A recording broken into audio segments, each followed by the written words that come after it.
Reggie Littlejohn has been leading the charge to end forced abortion and gendercide in China. To put this tragedy into perspective, some estimates claim for every one abortion in the United States, there are 23 in China. Putting a stop to this is a mission Reggie Littlejohn carries in her heart and into her home. Here is this week's Pro-Life Focus.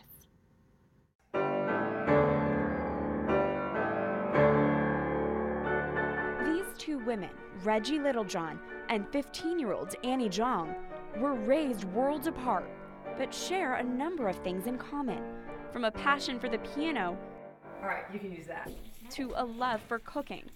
The two value the joys of home in the United States because the two also know the ugly reality of another nation. There's really not freedom of religion in China at all. Like, the party, the Communist Party, is like your god. They do not have freedom of speech. They are suffering under a brutal totalitarian regime. And if we don't stand up for them, no one else will.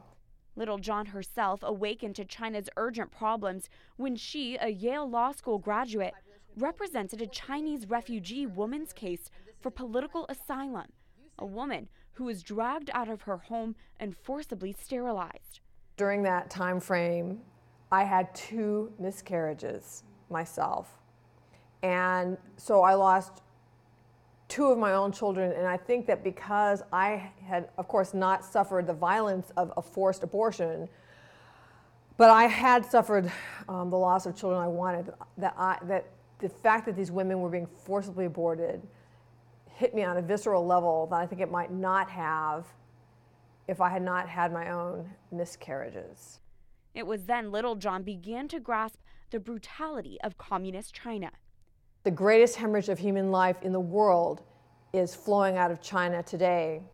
Her desire to protect women and children was only strengthened after working alongside a saint for 6 weeks in a Calcutta home for abandoned babies. Seeing those baby girls that had been abandoned and holding them in my arms, and seeing Mother Teresa's commitment to those baby girls and the faith that motivated her was an enormous inspiration to me. With a new mission in sight, Reggie Littlejohn founded Women's Rights Without Frontiers in the 1990s to take aim at China's coercive population control. She's become the leader on the forefront of this issue.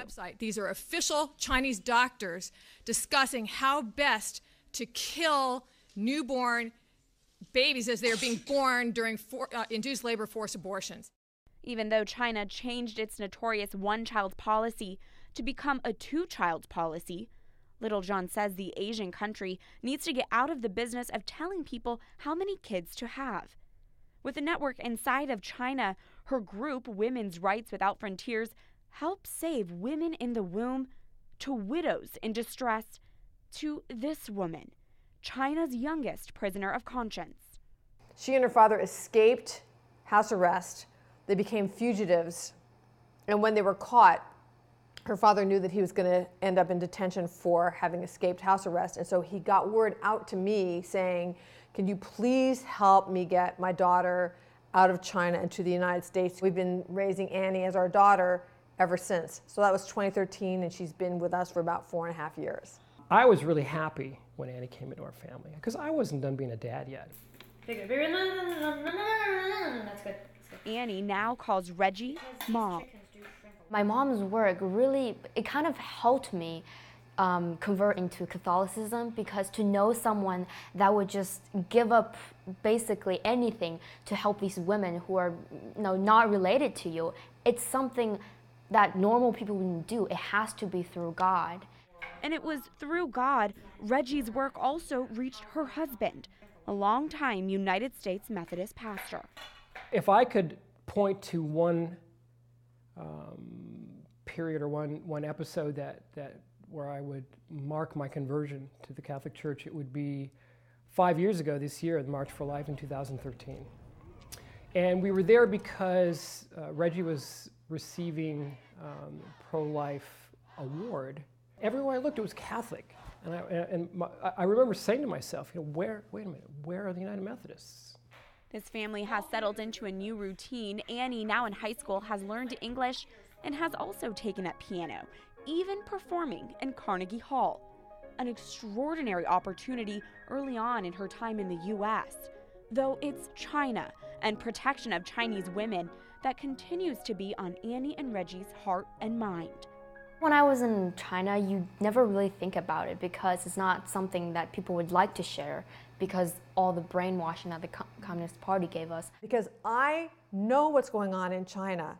I feel an absolute moral imperative, a responsibility to raise my voice because they can't. You could say, like mother, like daughter.